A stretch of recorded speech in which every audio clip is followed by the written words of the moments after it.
Hi everyone, welcome to Cheery Conversations.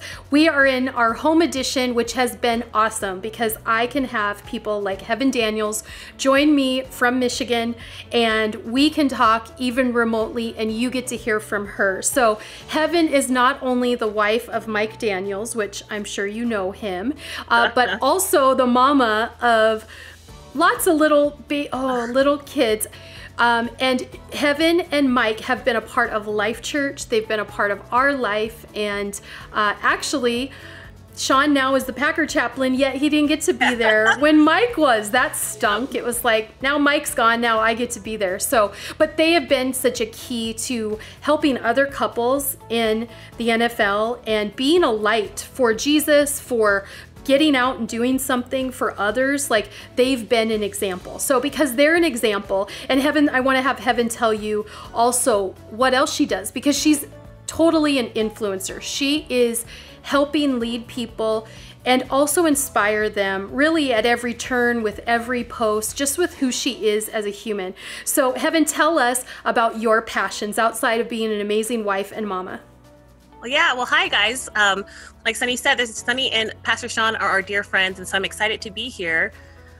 And thank you for the warm intro. I feel like a lot of times what I do and what I stand for and my passions get overlooked. So in addition to being Mike's wife, I am a mom of 4 little ones, and we do have another one on the way, so that's going to be 5. So my time is very, very limited in getting to pursue my actual passions, which is mentoring, leadership, educating. If you guys have followed or paid attention at any point, you guys know I love makeup, but the passion behind that is not just to look beautiful, but just the idea that you can create and that anyone can do it. So I love that as well. But I love to write, and in writing, hopefully inspiring people through my words. I feel like in order for me to be obedient to Christ, a lot of times when I hop online to do lives or speak at events, MC events, anything like that, I'm always a little bit nervous, but I really do have a gift in my speaking, and I try to be really obedient to that, to go and deliver the message that God has given me, whether that's speaking to women and children, whether that's specifically mentoring children, or if it's literally just speaking on my faith. So those are just a couple of things, but really being involved in community is huge to me. Leadership, anything I can do in terms of literally physically being hands-on, helping in the community, low-income families, that sort of thing, but also teaching is where my heart is at. So good. And do you really, I mean, she sings beautifully. Don't you have a master's in music? So I have a master's in early childhood education. Oh, okay. And my undergraduate degree is in vocal performance, but I also play the flute, play the violin, I was in the drum line, I sing opera. So anything music, I am totally a band geek. That is also my love language, and I do use music to bring glory to God as well. Yeah. Well, I think what you've shown us, and I hope people start following you if they don't already, they probably are, on Instagram, to watch you do everything you do with excellence, which inspires people from singing to leading to makeup. Like, it's that you can do it, and that's what you give off, is that you can do it, we can do it. I love that. So because you talked about leadership, I want to talk less than ever on a Cheery Conversation, and I want to listen more, because you are a natural born leader. But right now we are in, I wouldn't call it a season. This is something that's been an undercurrent and ugly for decades, for centuries. But right now we are going through something, and I think that some people have just woken up, Heaven, like they went, oh, something's wrong in the scope of America and racism and injustice. Like, I'm shocked, they're shocked, but for sure it's gotten all of our attention, myself included, more of my attention than ever. And I think it's time to quit talking and to start listening, and then start changing. So lead us, Heaven, lead us. What can we do? What can we do? So for starters, I do want to say that I see a lot of support in statuses and messages. I see you, I stand with you, I support you. And I've been sharing over and over again, and even today I felt convicted to speak on it, that that's just the start. Yeah. You know, it's great to be seen. It's great to know someone is starting to, and I very loosely use this word, understand what we're experiencing and what we're going through. But that's only the first part of it, you know, because when you think about it, when you become a Christian, you die to your old ways. You're born again, you're living for Christ, you repent, you feel that conviction, and you live your life differently. And to me, this parallels that. If you're going to say that I see you and I understand and I want to support you, now the second part of that is actual change and action and the way you're living. So if you say I support you and I stand with you, thank you. Now, what are you going to do to educate, to learn, and to be proactive? And so I think that's a huge part, is asking questions that are hard or questions you don't know the answer to. So and if you don't know what to do, that's a conversation you should have with someone, an African American, or someone you trust to give you sound wisdom in that area. So that for me is huge, just sharing that, and not to diminish what people are doing or saying, but I just think that's such a small part of starting to make change, to see things happen. And a lot of conversations do need to be had, but we've been having conversations for years. You know, we've been fighting for years, and so now there needs to be some type of reform and then actual justice. Right. So step one is thank you for saying and posting I stand with you. Yeah, thank you. Or acknowledging that you do have privilege. I think a lot of people don't understand that. Well, how do I have privilege? Or why do you keep saying that? It's because it's so true. And I think a lot of people have failed to realize that. So just understanding the privilege that you do in fact have, that's also part of getting started. I know that my brother posted the incident recently. He's a Young Life leader and does a lot of things with music in Iowa City area. He was pulled over outside of his house by the cops, questioned and harassed about what he's doing, all these different things. He's like, I live here, I own this house, and had his wife not been able to come out and vouch. She is white, for the record. And with his ID, I think that situation could have ended very differently. And he was shaken up from that. So when he posted his experience, which took him a lot of posts, there was a lot of messages like, for the first time, I'm offended by this. You know, I have to admit, I would usually scroll by stories like this. I've seen stories like this, but because it's someone I know, because it's you, I'm bothered. I can't believe it. And so even just taking ownership to say, I've ignored this. I didn't really think about it until it hit close to home, you know, and people love to decide what Black people are cool and what Black people are not. My brother may be a little bit different. He's a Young Life leader. He's Christian. I know him. I watched him grow up. Another Black person, I'm going to stereotype them because of what I think about them or how they look. They look different. They talk different. Their vernacular is different. Their clothing is significantly different. So I don't really trust them. I'm not too concerned what happens to them because I don't know them. And that is also a very real problem that's happening right now. Right, right. Okay, so starting, because this is going to be so valuable for our viewers and listeners to take this to heart. You're saying, thanks for standing with me, for acknowledging that there's a problem. Second step is figure out what is privilege. Yes. And dig into that. Don't just go, well, I'm not. Like, it doesn't mean I'm white with a lot of money, I'm very privileged. Or, you know, I think we can tend to, from a white perspective, go, I wasn't given anything. Like, I didn't have a daddy, you know, I'm not Trump who was given, you know, something by my daddy. Like, don't say I have white privilege. And it's like, no, we're talking about you've never feared being pulled over. Yes. Your brother was in front of his house and that was an issue. Not once have I been worried about being pulled over, especially outside my house. That's privilege. So it's digging into what does that really mean, and again, acknowledging then that next layer. And then you're saying, now have the conversation. So talk to us about how to have the conversation and how to seek that out. I think in the conversation, again, it's just taking that initial step, because people are not always going to reach out to you. It's impossible for me to go and find every non-Black friend of mine and say, hey, let's have a conversation. I want to make sure you're up to date. Because I remember I responded to a comment on Facebook, and the woman who replied got defensive, and her first line was, "Well, thank you for trying to educate me, but." And I replied to her, "I cannot educate you on everything. That's a choice. That's a choice that you have to decide on your own, that I want to be knowledgeable. And if you do have Black friends, African-American friends, then I've had people reach out to me, Heaven, I don't know the answers. I don't know where to begin. Do you mind talking to me about that?" Of course I want to talk to them, because it's exciting. It's nice to know that people care, but I also want to make sure that we can, again, start to see change. And so I think that reaching out to someone and really just being vulnerable and even being transparent. I appreciate transparency.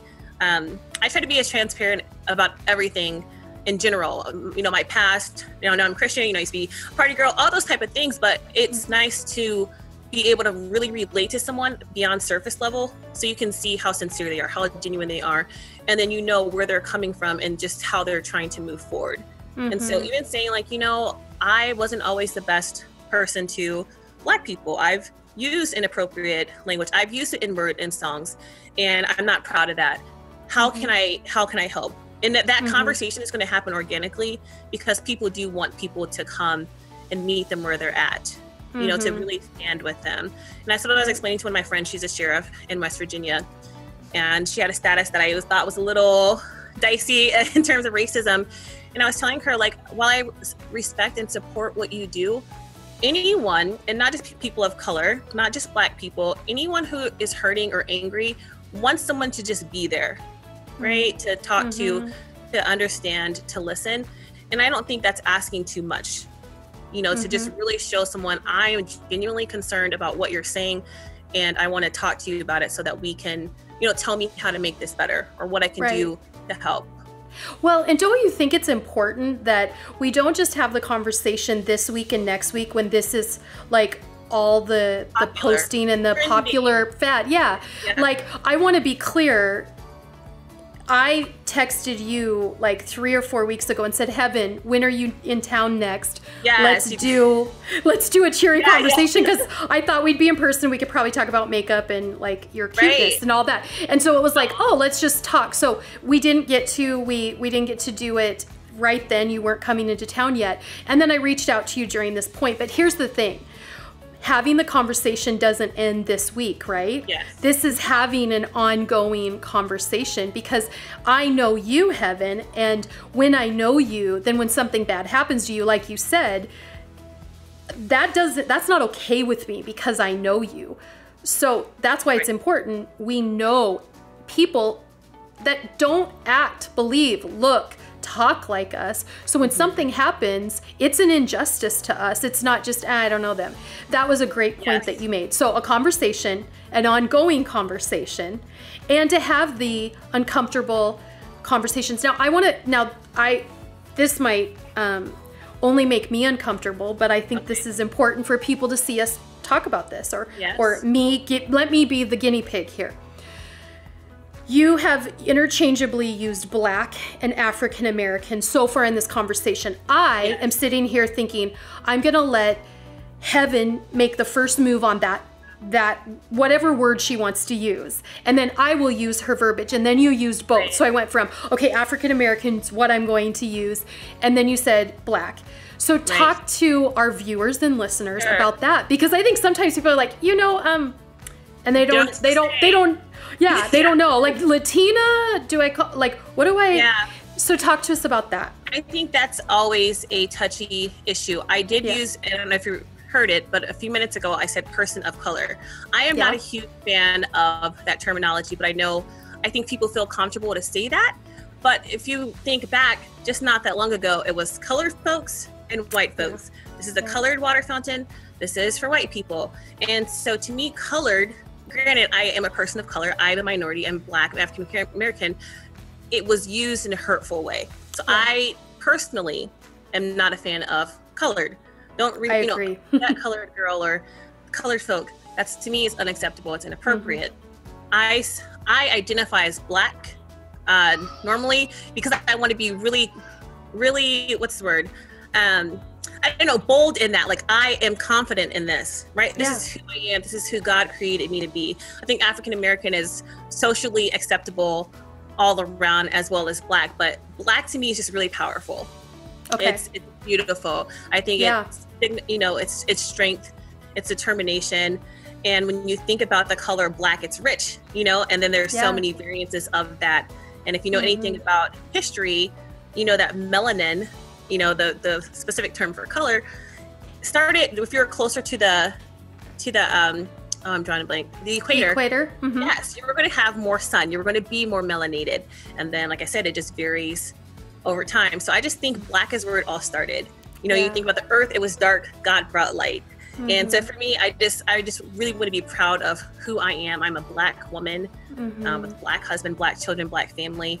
And so that is usually the term I go to, but I do think African American is the safe and socially acceptable, you know, way to identify black people. Okay, so if I were to say it versus you saying it, because I think that I think there's an earned right and you can say what you're going to say and I don't get to. Would you say, because here would be a confusion, and so let me tell you from my perspective, the confusion would be, how do I know they were African American?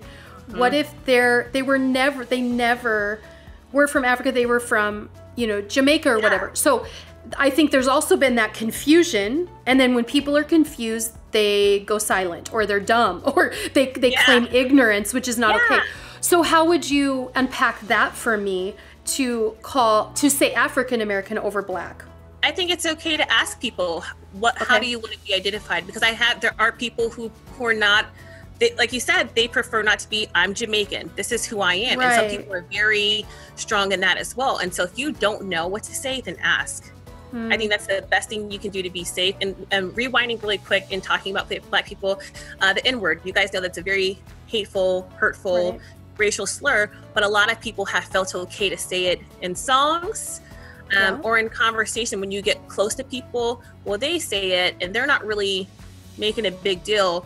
But I can guarantee you that even though you might be with a group of people who's not saying anything to you about it, if you go to a different group, you may not get the same response. It's probably not going to end well or be a really pleasant interaction or experience. So again, there I would just say don't use the N-word at all. Yeah, but totally agree. I think you should ask people. You know, like, I don't want to be ignorant. I don't want to be offensive. I just want to make sure, you know, we're connecting. Would you prefer to be called African American or black? Just ask them. And I think that's important to do. So you think that, honestly, that's listening more, right? That's asking more rather than thinking, I'm not going to say it because what if it's offensive that I ask? What do you want me to refer to? I mean, sometimes they're probably like a human, like, can we just be friends, right? Yes. But in the context that you're needing to refer or you're going to just ask the question. Absolutely. Yeah. In that context, for sure, I would say to ask. Okay. It's okay to ask. Because being silent, which we've all know, there's a time to be silent, and silence can be powerful. You know, when you need to listen, or like you said, to learn, or there's sometimes where you use silence to make a point. But when you're standing up for something that you believe in, we can't afford to be silent. And you need to speak out on things, and you need to be able to say black people or African Americans. People need to know specifically who you're talking about and who you're supporting. Yeah. And so rather than calling this like this tumultuous time. Like, let's just say what it is. Yeah. And I think people do that a lot. They don't want to call things what they are. And they love to divert the attention, shift the focus from what the real issues are. Yeah. And I think when you lump some things together, you take away the significance of what's trying to be accomplished or the message that's trying to be brought forth. Right. Okay, so then I have a question about social media, about taking a stand or making a statement or holding your tongue or don't think you can speak on behalf of, you know, somebody else. What's your take on that? Because I will tell you, Sean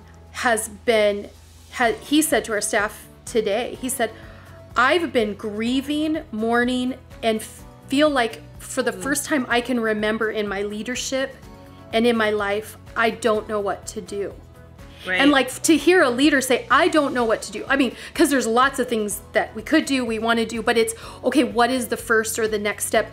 And I'm not going to say something just to say something and then have nothing to back it up. So he's held back, but of course we know silence speaks volumes. So it's been that tension between Sean doesn't post a lot, but this tension between blabbing all over like you're an authority when you're not, and then not saying anything. So would you talk to us about that? And I think that differs by race, right? Like you should be and could post certain things, and I should and could post certain things. So talk to us about that. I think that when you are sharing, I think everyone should be vocal or sharing. Maybe you're not a speaker, you know, like me, you're not going to go on a live, but even in your post, say that I'm having a really hard time struggling with my words and my thoughts right now, but I don't want to be quiet. I want to say something.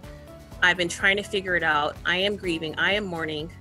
I am trying to get better. You know, and I think that's great to say. And you will have people, and I can say this speaking on as a Black person, I've seen some Black people like, I don't want you to speak on this issue. I don't want you to talk about it. You don't know what I've been through. You can't relate.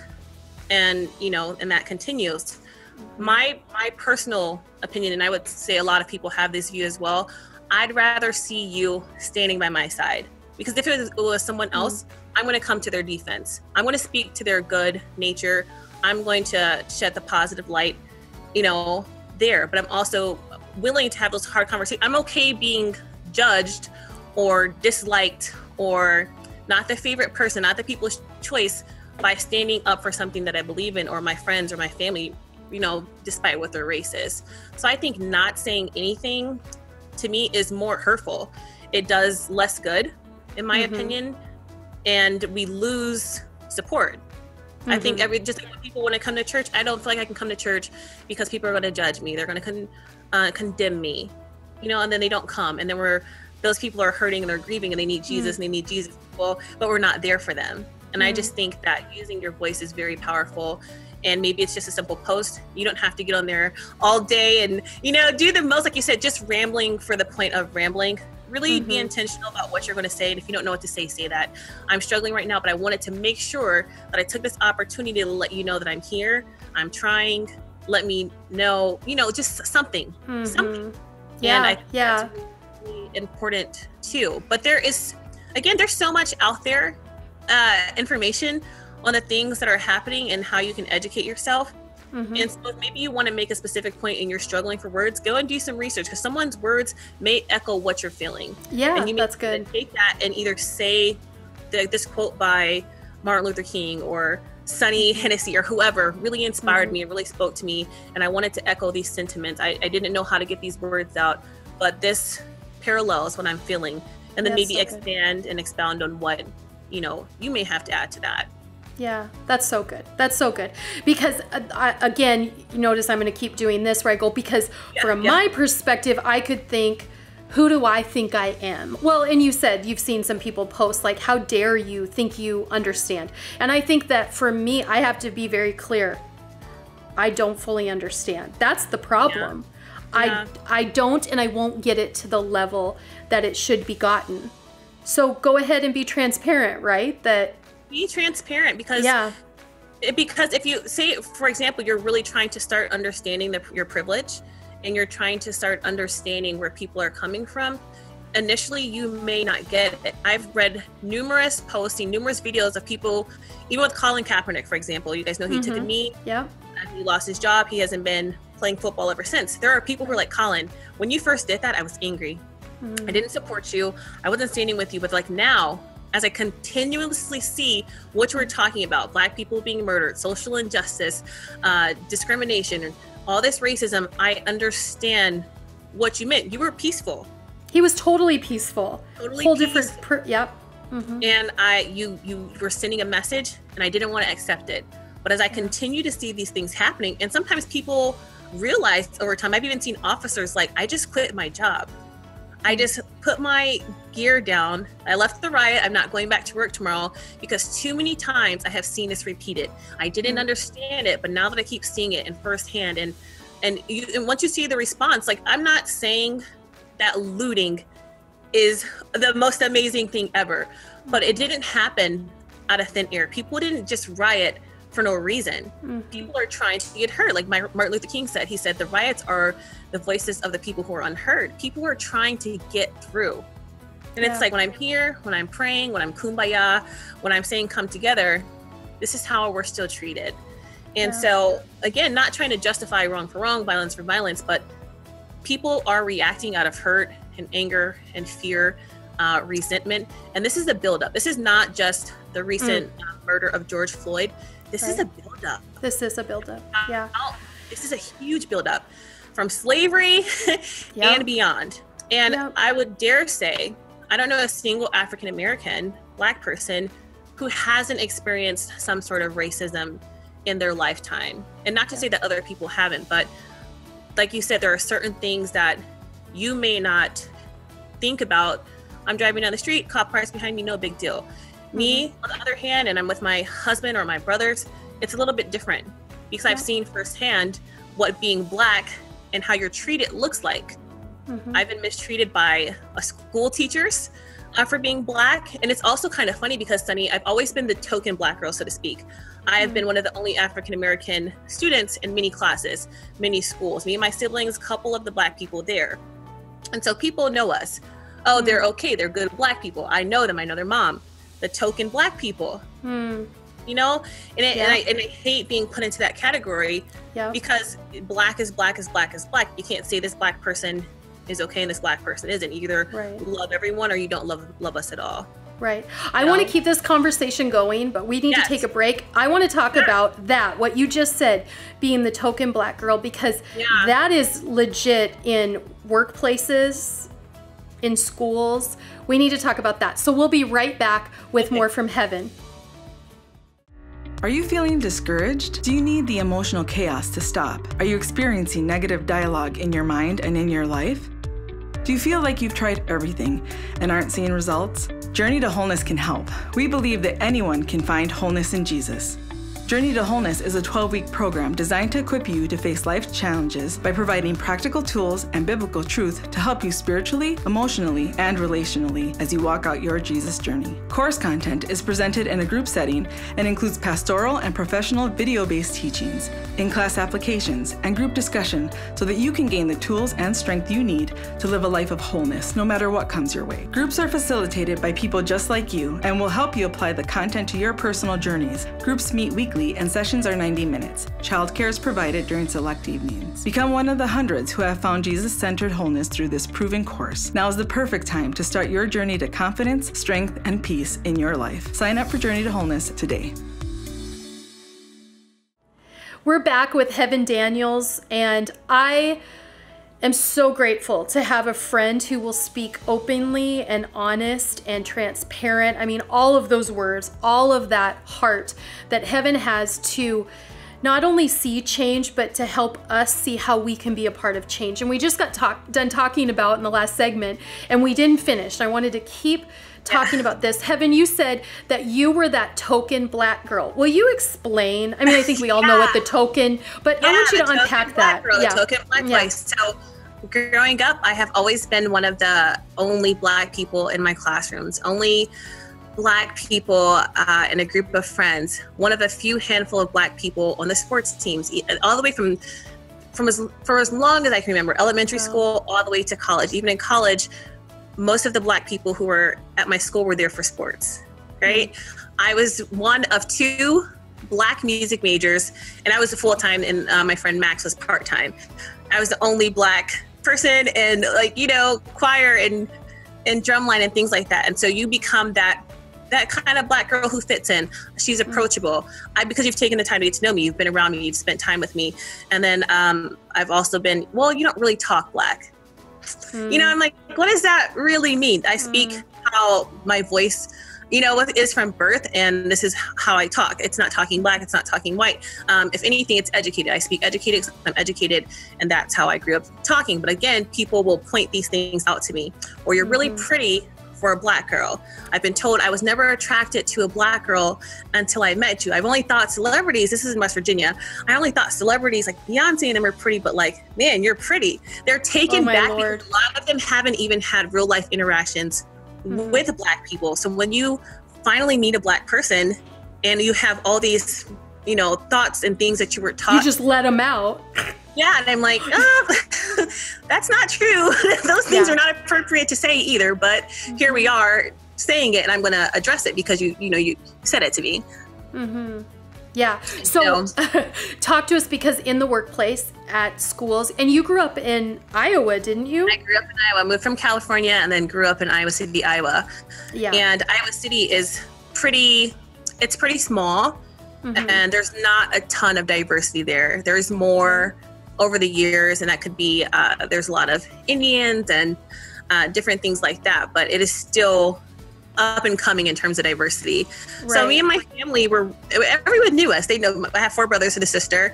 We have biblical names, so we have always stood out. I knew those Laverne's kids. Those are the Israelites, Israel, Heaven, Messiah, James, Calvary. Like we were okay in the community because people knew us, but we still faced racism there multiple times with my brothers. People walking down the street, police pulls them over. Hey son, where'd you get that basketball? Hey son, where'd you get that basketball? Well, my mom bought it for me. Can you prove to me your mom bought you this basketball? Or, I had, speaking in 3rd grade, I had a teacher. I got to the point I didn't want to go to school. She would talk about the way I looked. She would tell me how I was poor. Growing up, we were actually very poor. My mom was a single parent of 6 kids. So we didn't have a lot, but she did what she could. So I would go to school and she would talk about the way I dressed, talk about the way I smelled. She would just single me out. To the point I didn't want to go to school. My mom is like, what is wrong with her? And I finally broke down and told her all these things the lady was saying to me. And my mom went to the school, and let's just say that was handled. So I've dealt with racism at an early age and discrimination all the way until now. So Kevin, stereotypes. Yes. So they're not opposite ends of the spectrum, but racism to being the token Black girl. Talk about the difference, because don't you think sometimes that token makes people feel like they're justified, like you said, in saying, oh, you're pretty for a Black girl? They feel justified. I think they feel more comfortable to say things to me because they may not expect me to respond. I am a nice person, Sonny, but do not tell me, okay? I can hold my own, and I'm not going to let you just say any and everything. I also think the other end of that I dealt with growing up, because I was a token Black girl, sometimes I wasn't Black enough for the Black people. So I kind of got it on both ends growing up, how to fit in and how to use my voice and be who I know I am without having to prove that to people. Yeah. Do you think, and we talked about this early on in the first segment, where you talked about conversations and people felt comfortable to talk to you, but the great thing is when they feel comfortable to say some of those things, and then you're bold enough to say, yeah, you shouldn't say that. That sounds super ignorant. Like, I appreciate that when I say something that is just not acceptable, that I do have people in my life from Latino to African American who have said, yeah, Sonny, and I'm like, oh, that doesn't feel very good. But I'm totally that person. Good. And you should be. Yeah. Good. Okay, the last question we're going to talk about is, we talked about social media, but we are still pretty much, we're not locked down legally, but people are staying home. People are still not really, businesses are closed and all of that. So really the way people are having a voice is peaceful protest and social media. So of course there's been some peaceful protests that they have turned into, or they're separate riots and looting. I don't feel like I should have anything to say about looting and about riots. And the reason I don't feel like that's where I need to camp instead on I stand with you. I'm having the conversations. I need to listen more, talk less. I need to encourage people, influence people to do the same. Right. I don't think that it's wise, or it makes no sense for me to jump on looting doesn't do anything. Can you talk about, and to our listeners and viewers, about the looting and the rioting and having something to say about that? Yeah, help us. I think if you're going to be outraged about the looting and the rioting, you have to be just as outraged about the murders. Yeah. There was 4 people that were there when George Floyd was killed. 4 people that were killed, and instead of serving justice for those 4 people, they would rather hundreds of thousands of Americans get to this point where they're uproaring and looting, right? Instead of just serving justice, you would rather watch the rest of everything else fall apart. And again, in terms of looting and rioting, that's a shift of the focus. Well, how does change anything, right? We're upset. These buildings are being drowned. We're upset too. People are losing their lives every day. People are being murdered. There's no kind way to say they're being murdered. Yes. And even in the peaceful protest, if you've been paying attention to the media, you can see the response of officers. Not saying every officer, but a lot of officers are responding with brutal force despite peaceful protests. Yeah. And at the same time, if you're looking at the looting and rioting that's happening, if you're paying attention to what's going on, a lot of this is being incited. There are a lot of people at the protests and who are looting who are not African American, but yet the focus is always African Americans. The blacks are out there at it again. They're tearing up things again. But look at the pictures. Look at the videos. There are so many white people and other races out there doing things, and a lot of people who have different agendas. Some of the groups of people who hate black people, they're showing up to these events, to these protests, and again, inciting violence, inciting the looting, doing the spray painting, or just flat out taking it as an opportunity to physically abuse and justify their abuse of black people at these events. So again, I'm not saying, people can't speak on this, but speak facts and be just as outraged at the murders that are happening. Be just as vocal as these, continued incidents. Be just as mad. And that's the thing. I think there isn't something that's happening right now that equates to 4 people dying this past week, and then another man, and probably dozens more we didn't see on camera, dying in the weeks and the months and the years leading into this. So why would we focus our attention on looting and rioting and have that be the media point when, sorry, that building on fire is not the same as a man dying, a girl dying. It's not the same. So don't talk about the stuff that are less important. And I think that's great wisdom for, here's the thing, we want listeners and viewers from this, and they will, from listening to you, be wiser about walking forward in this. And so I so appreciate you coming on and joining me. I would encourage you as listeners and watchers to follow Heaven, because like she said, you may use a quote somebody else used and it's saying what parallels with your thoughts or says it better than you could have. And so some of the things that Heaven has posted and will post are valuable for you to read and maybe for you to even share. So Heaven, tell them the best way to follow you, to connect with you more. Sure. My username is Heaven Daniels on all social media sites, Instagram, Twitter, and on Facebook. There shouldn't be that many Heaven Daniels out there, but just Heaven Daniels. And I am really interactive. So if you want to speak or have dialogue, definitely inbox me. I'm more than willing to have these conversations or pray with you or anything. If you have questions, I definitely would answer them. So definitely, reach out. I'm available. And I think that's why God has elevated you and used you, because you are available. You are not hands off. You are completely relational. So thanks, Heaven. I love you so much. I appreciate your wisdom. So we're going to call it a day, and what a cheery conversation that was. I mean, cheery? We talk about cheery conversations, juicy topics. I think that was a bit juicier. But you know what? Let's have this start the change. So be with us next week. But in the meantime, connect with me on sonnyhennessy.com. I would love for you to follow and connect with Heaven as well. So thank you, everyone. And thank you, Heaven. We'll see you next week. Love you, honey. Thank you. Love you. Bye.